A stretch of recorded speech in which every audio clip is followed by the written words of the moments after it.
Sir असल में एक बात एक कवि ने कही थी, सर आप मुझसे बेहतर जानते हैं कि लोहे का स्वाद लोहार से ना पूछो, उस घोड़े से पूछो जिसके मुंह में लगाम लगी हुई है। ये हम पूछना भूल गए।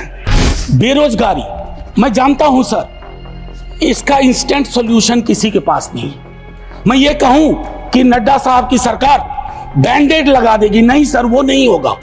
लेकिन कलेक्टिव विल क्या है, ब्लूप्रिंट क्या है बेरोजगारी के लिए? उसके लिए पहली चीज होती है सर एक्नॉलेज इट, मानो कि बेरोजगारी है। Don't cook data, data cooking करेंगे इतने को ऐसे रोजगार मिल गया, इतने वहां कुछ तल रहा है, इससे फर्क नहीं पड़ता सर। महामहिम कहती हैं 144 करोड़ आबादी के क्षेत्र हैं, भिन्न भिन्न राज्य हैं, भिन्न भिन्न आबादी में भिन्न भिन्न क्षेत्र हैं, भिन्न भिन्न भाषाएं हैं। मेरी समझ में नहीं आया कि हमने रिलीजन को, धर्म को ओमिट क्यों किया इसमें। हम भिन्न भिन्न धर्म के भी देश हैं और ये हिंदुस्तान की खूबसूरती है, भारतवर्ष की खूबसूरती है कि दुनिया का कोई ऐसा धर्म नहीं है जो हमारे यहाँ ना हो और पारस्परिक मेल जोल का एक लंबा इतिहास रहा है। हम दुनिया को सीख दे सकते हैं, हम दुनिया को सीख दे सकते हैं कि let's learn from pluralism from us, peaceful coexistence. क्यों ये कह रहा हूं मैंने एक अंग्रेजी दैनिक में लेख लिखा इसके बारे में। सर विश्वविद्यालय का हूं, पीड़ा होती है। क्या बनाना चाह रहे हैं विश्वविद्यालय का?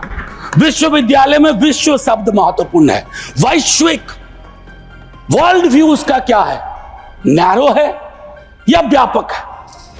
अगर नैरो है तो फिर क्या जरूरत है? या कहीं ये प्लान तो नहीं है कि पूरी की पूरी शिक्षा की व्यवस्था हम निजी हाथों में सौंप दें?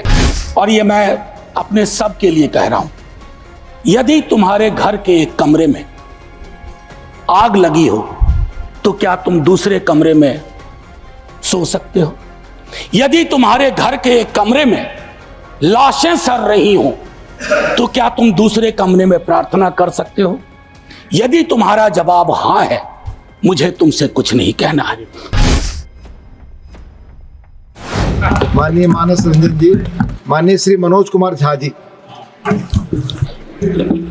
शुक्रिया उपसभापति महोदय, बहुत बहुत धन्यवाद आपका। इस अवसर पर मैं महामहिम के अभिभाषण पर अपनी बातें अपने दल की ओर से रखने के लिए खड़ा हुआ हूं। सर महामहिम के अभिभाषण की परिपाटी से हम सब वाकिफ हैं। इसी सरकार ने नहीं, हर सरकार उनकी कैबिनेट अभिभाषण तैयार करती है। महोदय कई परंपराएं हमने बदली हैं, बरबस एक ख्याल आता है कि अगर ये परंपरा, इस पर हम सोचें कि महामहिम अगर विशुद्ध अपने अनुभव, अपनी पीड़ा और कोई ऐसा मैकेनिज्म हो, ये मैं आगे के लिए सवाल छोड़ता हूं। क्योंकि मैं आज सुबह सोच रहा था माननीय उपसभापति महोदय, अगर धृतराष्ट्र ने महाभारत को संजय की नजर से ना देखा होता तो क्या होता? संजय को कैबिनेट मान लिया जाए। मैं इस संदर्भ में ये बात रखना चाह रहा था। खैर जाहिद ने मेरा हासिल ईमान नहीं देखा, रुख पे तेरी जुल्फों को परेशान नहीं देखा। तो जो परेशानियां हैं, जो दिक्कतें हैं, वो अगर रिफ्लेक्ट होती है सर, तो एक कलेक्टिव विल उस पर काम करेगा सर। दुनिया की कोई ऐसी समस्या नहीं है जिसको हम लोग साझा रूप से हल नहीं कर सकते हो। यह पक्ष विपक्ष का मामला नहीं है। उस संदर्भ में यह बात मैं कह रहा था सर।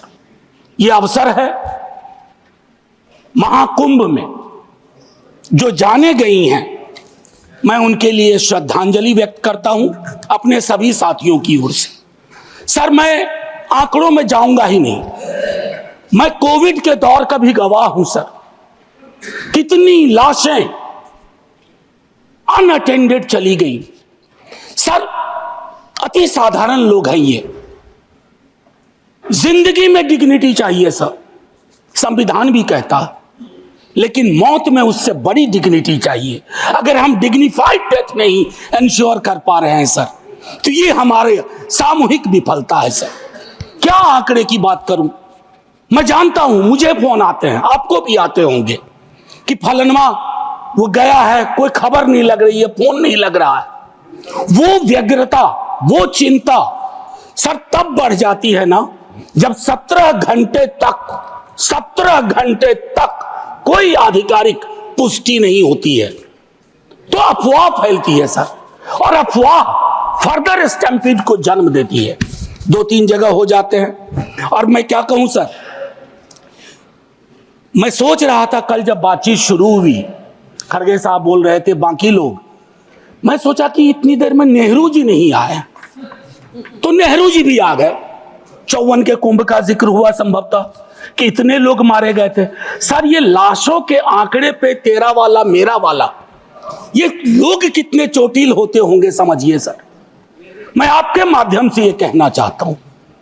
और एक और चीज सर, इसके लिए भी मैंने, माननीय नड्डा साहब थे उस दिन ऑल पार्टी मीटिंग में, प्रहलाद जी भी थे, मैंने एक बात कही थी सर, इस देश में धर्मांधता और धार्मिकता का फर्क मिटता जा रहा है। धार्मिक देश है हम, हजारों साल से धर्मांधता नई चीज है। डेली देखो, हर घंटे कोई बाबा आ रहे हैं, उनसे भिड़ने के लिए किसी मौलाना को भिड़ा दिया, वो ग्रह नक्षत्र देख के बता रहे हैं कभी नहीं नहाया तो कोई पाप नहीं धुलेगा। सर ये परिपाटी संविधान के दृष्टिकोण से भी बंद होनी चाहिए। और ये जो प्रोडक्शन फैक्ट्री रिलीजियस बाबाओं की आ गई है सर, इसके उत्पादन पर भी रोक लगनी चाहिए। सर दिक्कत क्या है, प्लीज बैठकर सर, बैठकर बात नहीं, आप आपस में बैठकर बात नहीं प्लीज। सर मैंने उसके कहा था कि हर धर्म के अंदर इस तरह के सुपरस्टिशन जन्म हो रहे हैं। और मैं एक और बात कहता हूं सर, ईश्वर को क्यों ठग रहे हैं? वीवीआईपी दर्शन, ईश्वर के समक्ष भी ये बात होगी कि एक जनसाधारण का दर्शन, एक वीवीआईपी दर्शन। सर ये संविधान सबसे मजबूत चीज है। पॉलिटिकल पार्टीज कलेक्टिव विल है, कोई भी वीवीआईपी दर्शन किसी मंदिर में, किसी दरगाह में नहीं होगा कभी। प्लीज आप बैठ जाइए। सर मैं सिर्फ इतना कहना चाहता हूं सर कि माननीय महामहिम ने एक बात रखी कि सरकार के निर्णयों से गरीब, मध्यम वर्ग, युवा, महिलाओं, किसानों को सर्वोच्च प्राथमिकता मिलती है। सर अगर ये सच होता तो मैं ये सवाल नहीं उठाता। आंकड़े तो हमें उपलब्ध ही नहीं हो पा रहे हैं सर, सेंसस ही नहीं हो रहा, तो बाकी छोड़ दीजिए, हम कास्ट सेंसस की बात करते हैं, यहां सेंसस का एलोकेशन ही देख करके चिंता में पड़ गए हैं कि आखिर कौन सी चिंता है। सर ये आंकड़े चिंता का विषय है सर। किसान प्राथमिकता में है और किसान से संवाद नहीं है। सर असल में एक बात एक कवि ने कही थी सर, आप मुझसे बेहतर जानते हैं, कि लोहे का स्वाद लुहार से ना पूछो, उस घोड़े से पूछो जिसके मुंह में लगाम लगी हुई है। ये हम पूछना भूल गए हैं।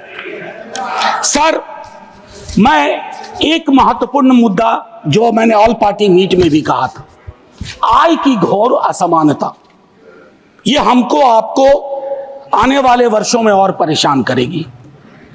बिलियनियर ज्यादा हो उससे विरोध नहीं है, लेकिन ये जो खाई बढ़ती जा रही है सर, वर्ग और जाति का ऐसा खेल हो गया है कि लोगों के बीच में डेप्रिवेशन इंडेक्स, मैं आंकड़ों की बात कर रहा हूं। नहीं, नो क्रॉस टॉक प्लीज। आमतौर पर आप झाजी चेयर की सर, मैं सिर्फ ये कहना चाहता हूं, बेरोजगारी मैं जानता हूं सर, इसका इंस्टेंट सॉल्यूशन किसी के पास नहीं है। मैं ये कहूं कि नड्डा साहब की सरकार बैंडेड लगा देगी, नहीं सर वो नहीं होगा। लेकिन कलेक्टिव विल क्या है, ब्लूप्रिंट क्या है बेरोजगारी के लिए? उसके लिए पहली चीज होती है सर, एक्नॉलेज इट, मानो कि बेरोजगारी है। डोंट कुक डेटा कुकिंग करेंगे, इतने को ऐसे रोजगार मिल गया, इतने वहां कुछ तल रहा है, इससे फर्क नहीं पड़ता सर। हर 3 युवा में 2 बेरोजगार है।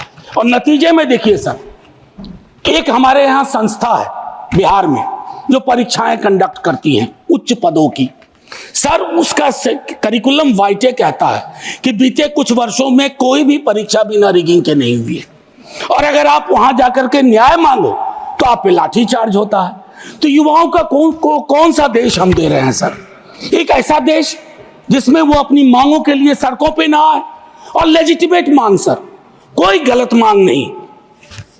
सर मेरे रेलवे मिनिस्टर साहब के रेफरेंस से बहुत सारी ट्रेनों का जिक्र किया, वंदे भारत, अमृत भारत, नमो भारत। मुझे कोई गुरेज नहीं। नीरज भाई ने कल अच्छी एक बात कही थी, हम और नीरज भाई वैशाली एक्सप्रेस में एक बार मिले थे। ये बस्ती से चढ़े थे संभवतः, मैं सहरसा से था। सर मैं चाहूंगा कि वो जो पुरानी एक्सप्रेस और पैसेंजर ट्रेन्स हैं जो इस देश के 88-90% कैरेज को ले जाती है, लोगों को ले जाती है, उनकी क्या हालत है? उनकी हालत अगर देख लें, और मैं तो कहूंगा माननीय रेल मंत्री जी से आपके माध्यम से औचक निरीक्षण करें, लेकिन भेष बदल के मुरेठा उरेठा बांध लें, दाढ़ी बढ़ा लें, ताकि लगे नहीं कि ये वही व्यक्ति है, और फिर देखें कि अद्यतन स्थिति क्या है। सर पेज नंबर 25 में माननीय महामहिम कहती हैं वामपंथी उग्रवाद से प्रभावित जिले कम हो रहे हैं।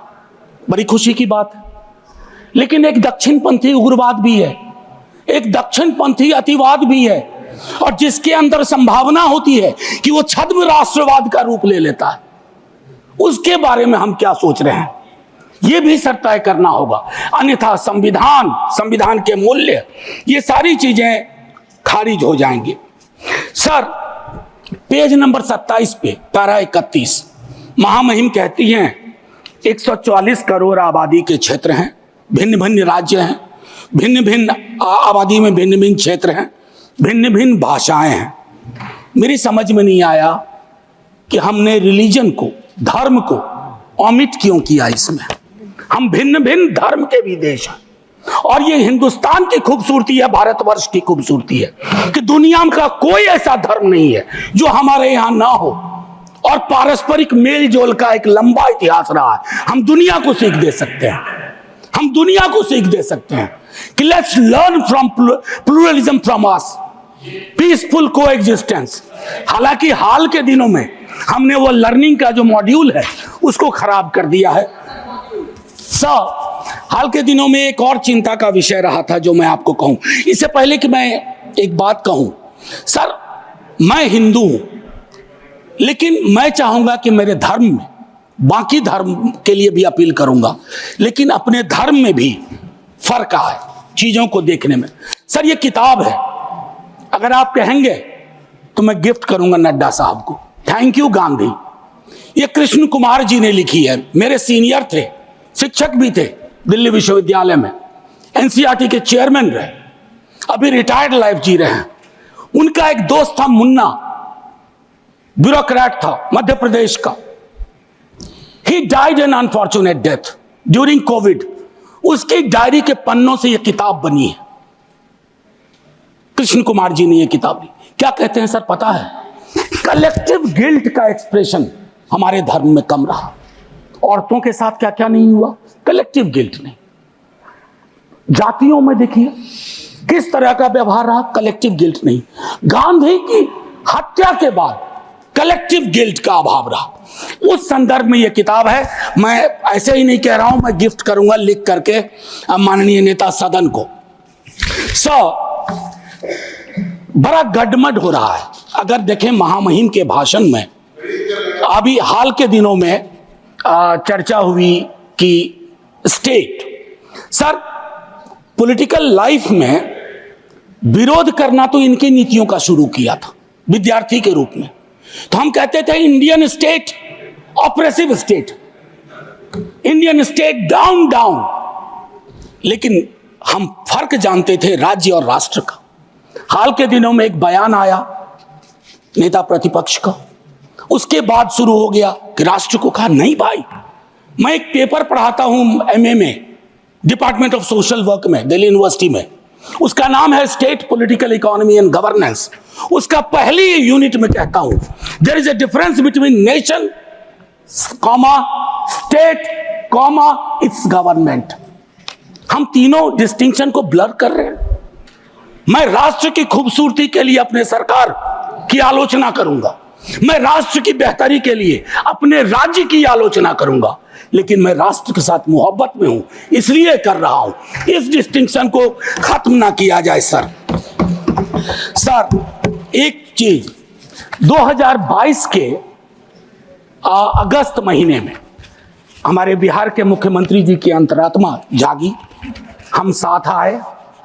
साथ आने से सर कुछ फर्क पड़ा, 5 लाख नौकरियां मिली, युवाओं में जोश आया। दूसरी चीज ज्यादा महत्वपूर्ण है सर, दूसरी चीज ज्यादा महत्वपूर्ण है, चलिए उस पर ऐतराज है, बाद में बात करेंगे। दूसरी चीज ज्यादा महत्वपूर्ण है, 3.5 लाख प्रक्रियाधीन के बाद जातिगत सर्वेक्षण हुआ सर। प्रधानमंत्री जी तक वो डेटा है, हमारे नेता सदन के पास भी वो डेटा होगा, वित्त मंत्री साहिबा के पास वो डेटा है, लेकिन उस डेटा के आधार पर बजट क्यों नहीं बनता है? वो 9वीं अनुसूची में क्यों नहीं शामिल किया जाता? सिर्फ इसलिए कि क्रेडिट नेता प्रतिपक्ष तेजस्वी को मिल जाएगा। आरक्षण का प्रावधान बढ़ाने की बात तो सिर्फ इसलिए कि क्रेडिट आप ले लो, उनको क्रेडिट नहीं चाहिए, क्रेडिट का कॉपीराइट फ्री आप ले लो। लेकिन फिर उनकी अंतरात्मा अचानक सो गई सर। अब जब सो गई तो अब जाग नहीं रही है। एनीवे सर, वो अलग मसला है सर। आप निजी टिप्पणी नहीं कर सकते सर, मैंने किसी का नाम भी नहीं लिया। आपने पहले नाम लिया, प्लीज हादी। मैंने नाम लिया था, नाम हटा दीजिए, कहिए मेरे मुख्यमंत्री। नहीं, ठीक है सर। सर, इससे क्या होगा ना कि हकीकत भी समावेशी होगा। सर, एक चीज जो मैं कहना चाह रहा था कि हाल के दिनों में अभी भी जब हम जिक्र कर रहे थे तो उसमें ये चीज कही कि जो मैंने कहा कि धर्म का जिक्र नहीं है, तो सर वक्त पे बहुत चर्चा हो रही है। इतनी कोशिश रहे, don't throw the baby with the bath water. बच्चे के गुसल के पानी के साथ बच्चा ना फेंक दीजिए। बस मैं इतना कहूंगा, 14-25 का उल्लंघन ना हो, आर्टिकल 14 और 25 का, इतना कहूंगा। और एक चीज सर और कह करके अपनी बात खत्म ही करूंगा। सर, मैं दिल्ली विश्वविद्यालय में पढ़ाता हूं।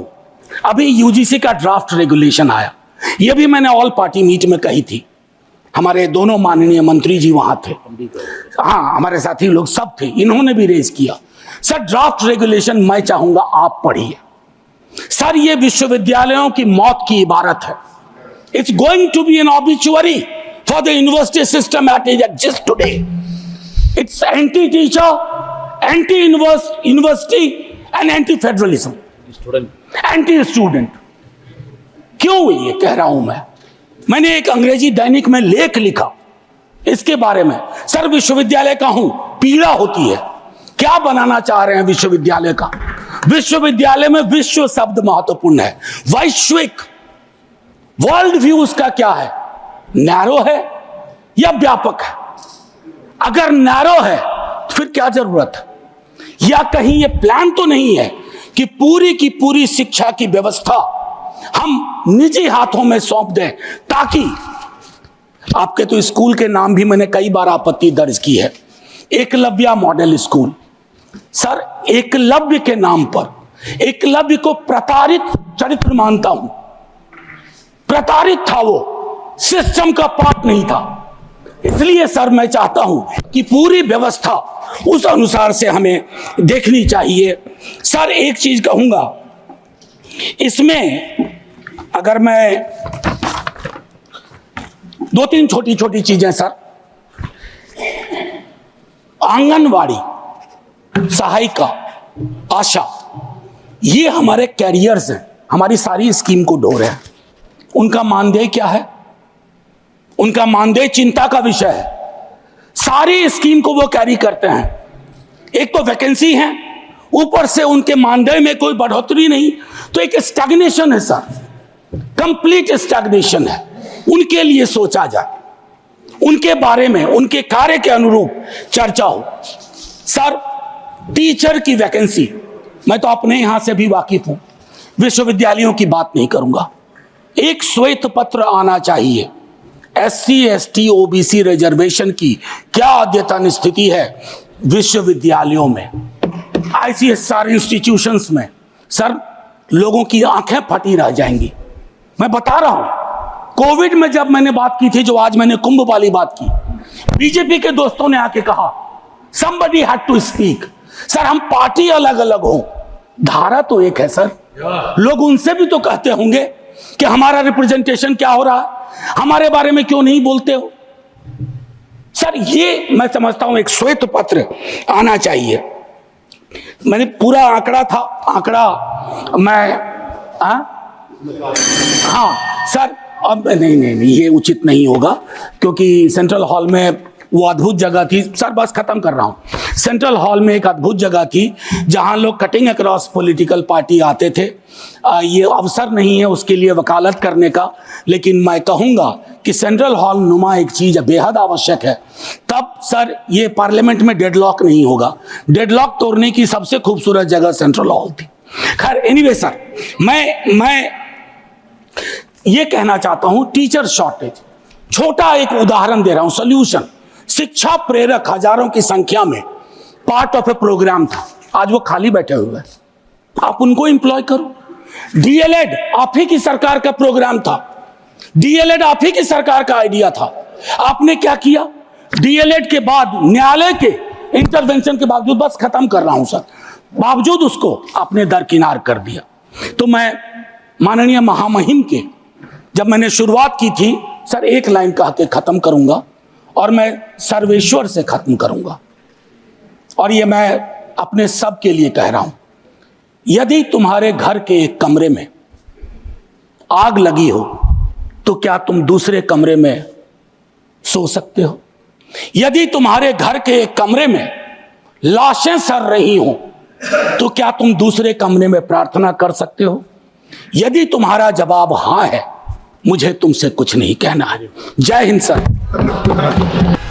Stay ahead with our cutting edge news app. Instantly access the latest shorts in just 1 minute and breaking news in just 50 words. Download now for a smarter, faster news experience.